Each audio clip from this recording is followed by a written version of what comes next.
as a social climber na ayaw patalo pagdating sa skincare, kahit baon na sa utang, basta ang importante ay magmukha akong artista, kahit na sa wallet ko ay 20 na lang ang laman.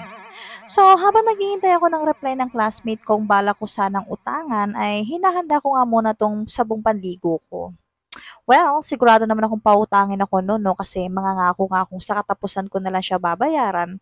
Kahit na ang totoo naman ay kinash advance ko na talaga lahat ng sahod ko. Dahil nga, pinamili ko na nga ng mga bagay na hindi ko naman talaga kailangan.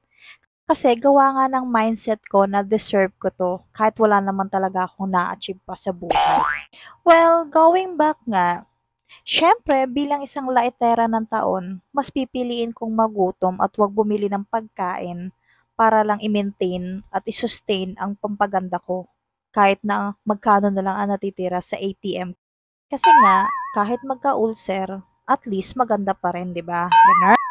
Well, actually, ma-afford man man yung ganitong klase ng sabon eh. Kung hindi ka lang sana panay absent sa trabaho mo dahil sa hangover, sa inumang kwento lang naman ang ambag mo, pero ikaw pa yung unang nalasing. Char!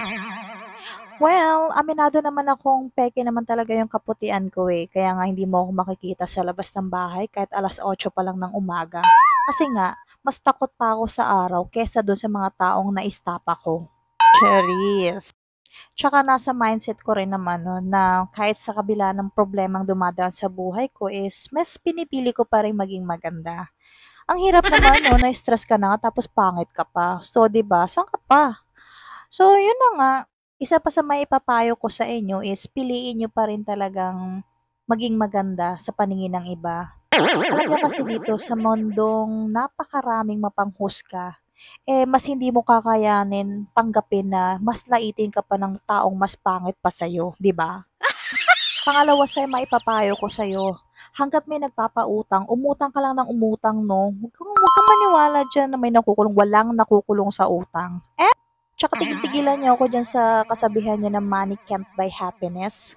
Kasi para sa akin pera talaga nagpapasaya. Kaya ikaw na naniniwala sa kasabihang 'yan, ibigay mo sa akin ang pera mo, i-transfer mo sa account ko ng may mapasaya rin naman kagaya ko. Char. Tsaka isang panawagan lang po 'no, do'n sa mga nagpi-PM sa'kin para mangutang, utang na loob.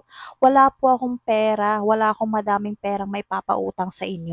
Ganda lang po talaga ang kaya kong iambag sa lipunang ito, kaya utang na loob, tigil-tigilan niyo yung pagpi-PM sa'kin na pautang, wala akong maipapautang. Eh di kung sana nagsu-subscribe ka sa YouTube channel ko at ma-monetize nang magkapera tayo sa future, eh di may mapapautang ako sa inyo. Tapos dadating na yung panahon na hindi ko na kailangang magpanggap na sosyalera, 'di ba? Kasi may pera na nga. Kaya ano pang hinihintay mo? Kung ayaw mong pumangit, mag-subscribe ka na sa YouTube channel ko. Ganun. Mindset ba? Mindset.